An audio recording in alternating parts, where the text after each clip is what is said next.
Good morning. Our hand today is going to be pocket sevens. We are in the small blind and folds around to us. So I open raise the 4 big blinds. You've seen my small blind raising range. This is it.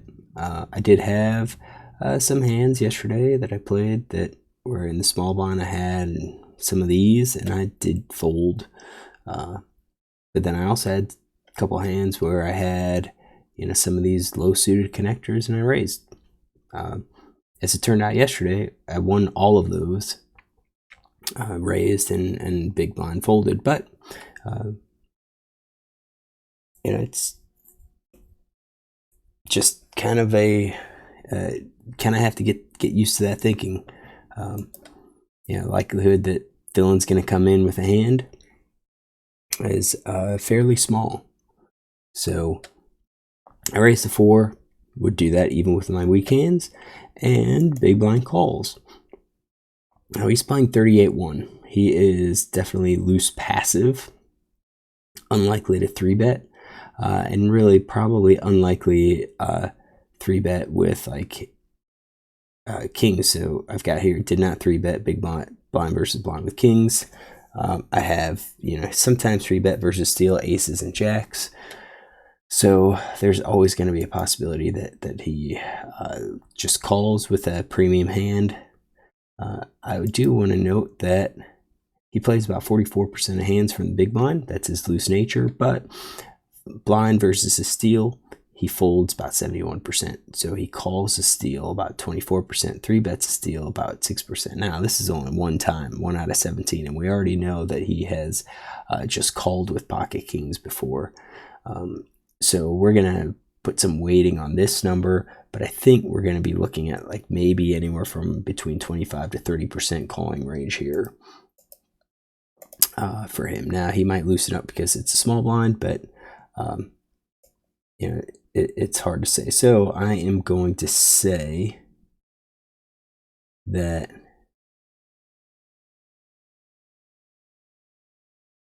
I think we'll just do 50% for aces, kings, queens, and jacks. Since he has done that before, we'll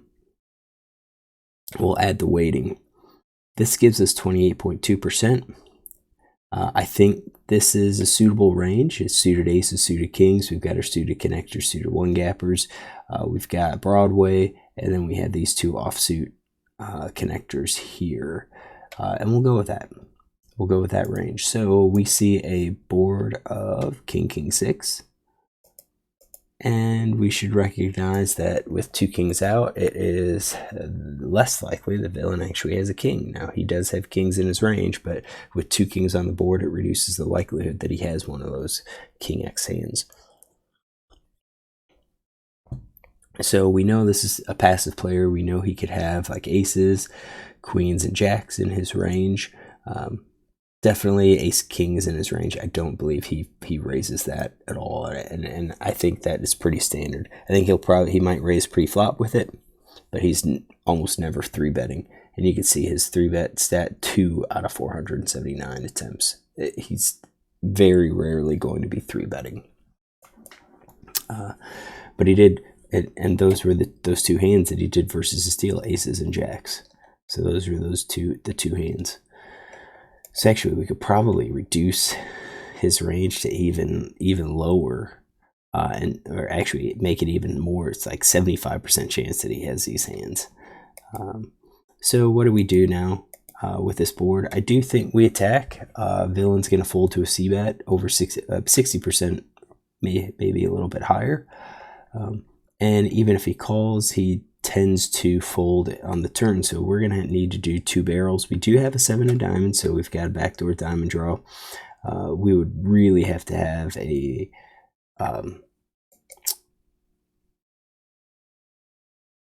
interesting run out. I think I would need an ace of diamonds to come out to make me feel confident that my flush could win, because I think ace X a diamond is in villain's range. But we raised.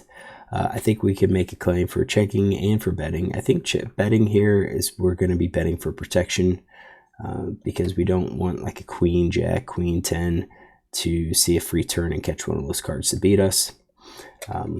probably lean more to betting with the low cards, and that's going to be more bluff. So 2s, 3s, and 4s. I think that's going to be more bluffing range. I think we're going to be betting with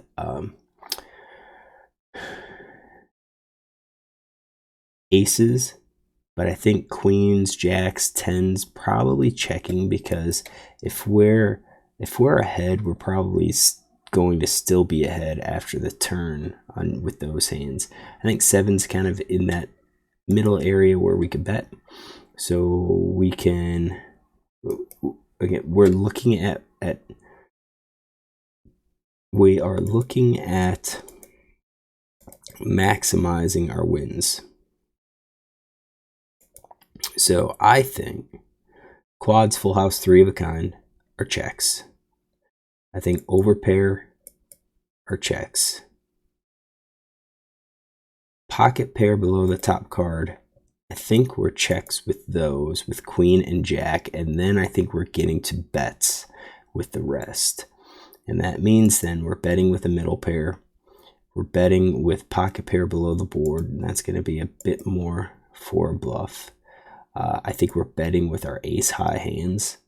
We're betting with our flush draw, with our open enders. And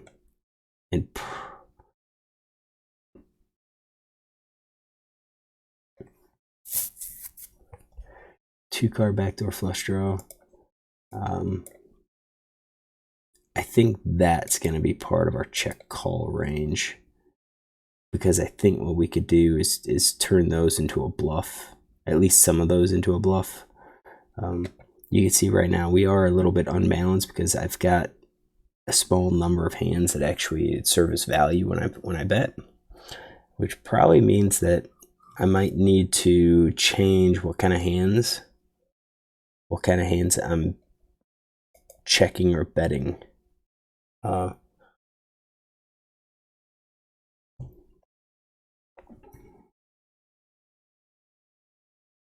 So maybe overpairs a bet too.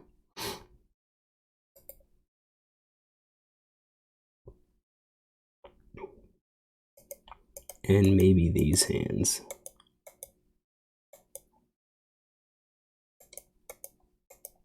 Go up to king 10. King jack plus, our kicker. It's really just a kicker is what we're concerned with. All right, I think that's better. Full house and quads, we're just going to slow play. So what do? I check. I think that's a mistake. I think we should be betting that. And then he bets 1, which is weak. So I think at that point, let us exclude these and go with the hands that I think we were going to be checking.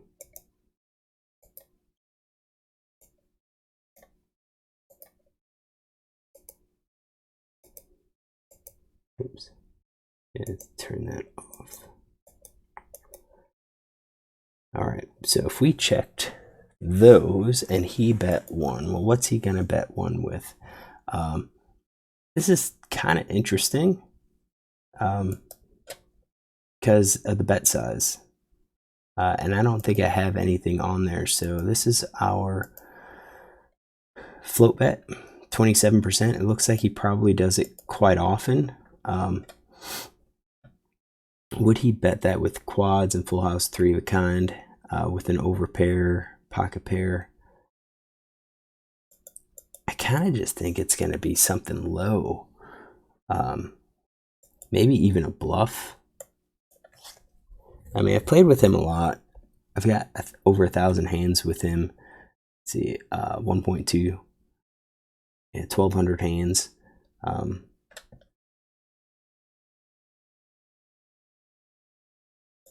I think quads and full house just checks behind. I think 3 of a kind could bet, overpair could bet. I'd have a feeling that like 3 of a kind would probably be bet larger. So I think I'm going to take those out. And I think overpair would bet larger too. But I think he could have all of these hands along with his bluffs and so forth. So probably something like that. And what we're going to do is exclude those. I don't want any of those if they're going to be part of those. So I think he's going to be overall fairly weak. And now it's back on us. And what do we do? And I think here's where it gets interesting. We could just call, but I think if we just call, I think he's probably just going to check down. So I think we have an opportunity to check raise, and I think we could check raise with quite a few of our hands as a bluff. So if we change it, let's change that one to a blue. You could see that we're like, we have a lot of these. I would probably, I think I might just check raise with that full house and quads. So you kind of have it balanced. Maybe 3 of a kind calls. Maybe these pocket pairs just call. But I think we just kind of check raise them and check raise them to 9 big blinds. I didn't do that, and I think maybe I didn't do that because villain is so passive that where it's he could have easily just checked, but he didn't. So I can also see just check calling all of this range and just maintaining what I was gonna how I had planned it out. So we'll keep with that. 5 of clubs hits. That I don't think that changes anything. So with our hands, I think we're still gonna play. This time we don't have. We didn't pick up our backdoor flush draw, but we do have some gut shots now that I've improved. So those are definitely going to be hands that we continue with. I think we're going to be continuing with all of our open enders and the gut shots here. I think we're going to start looking to try to get money in the pot. So we could lead. Or since we already check called, I think we check and we let villain bet. And if he checks behind, then we're going to have to bet that river. And he bets 1 again. So that's another. Again, I don't think he has any of these. I think this is. I can't even say he has any of these draws at this point. I think he is just betting. No made hand, weak pair, just betting to bet, try to represent, probably gets people to fold quite a bit. I think once I called, I think he's slowing down with those, with these pocket pairs because he has showdown value. And I actually think I don't think he would bet with middle pair. Now he could, maybe that's a bluff, but I think he is overwhelmingly weak. I think if I raise, he is not going to be calling anything, so let's just call with our entire range. I think it changes if he bets bigger. So the pot was 10. If he bets something like 5, half pot or more, I think then it allows us to go ahead and check raise. So once he made this play, now we're at, I think I'm calling with my pairs all the way down to middle pair. I think weak pair too, we can call, but none of these no made hands. So that's going to be my calling range. And then 3 hearts here.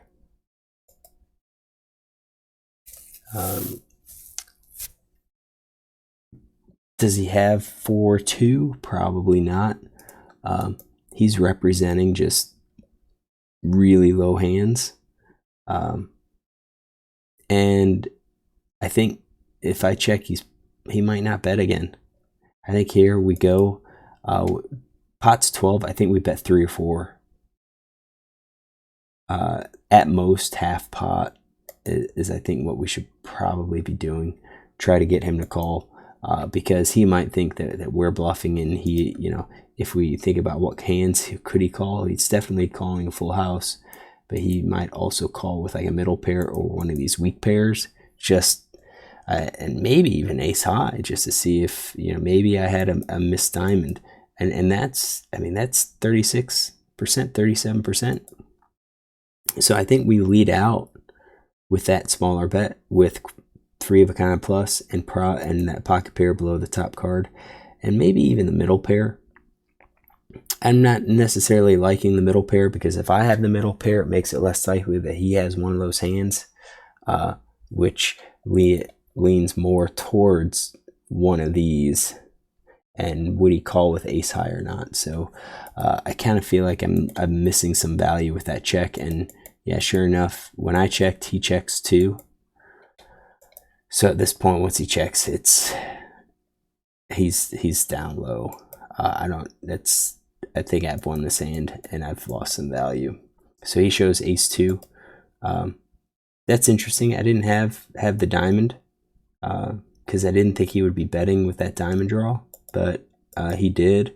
So we're gonna have to take some notes on this. I kind of figured he had the flush draw initially, but then once that 5 of clubs hits, I took that out. So if we put all his draws back in, and then you hit the 3 of hearts, he still doesn't, I mean, he still has a lot of these, and as we now know, he's not going to be betting those, but could he call a bet? That's where I think a smaller bet might call with the ace high. So we lost some value here. I think we should have probably c-bet this. Yeah, he's going to call. So we lost value as played because we didn't bet the river. So that's number 1. Number 2, I think my approach is check call, check call. Isn't highest EV. I think our higher EV would have been to lead or to c-bet the flop. He's calling. Then we probably c-bet the turn. He's calling, and then we check the river and probably call with any bet that gets made. But I don't anticipate villain to be betting on the river with any of his misdraws. So even if he bets here, we're probably going to be losing, but I don't think we can check fold. We're representing, we have some sort of hand with the c-bet and a barrel, and maybe he folds, but I doubt it. So I think we could have made more money in this hand had we been aggressive, had we c-bet. So got to work on this. I'm sure I was thinking, I don't have a great hand, but we have to remember that an 8, 9, 10, jack, or queen, if any of those fall on the turn, if any of those fall on the turn, we could potentially be beat. So we need to kind of charge those unpaired hands to try to make that draw. Ace also beats us, but I don't think ace folds. I think ace queen, ace jack, ace 10's probably calling a c-bet at least once. So in terms of EV, we're not necessarily betting to protect our hands against those aces. I think we are betting for a little bit of value because we expect those hands to call. And then if we get a good card like 5 and we bet again, I don't think they're calling the turn, so we get more money on the flop. So messed up this hand, lost some value, but that's why we review these, try to improve our approach to the game. All right, I'm going to take some notes on this, and if you like this hand, look tomorrow for another.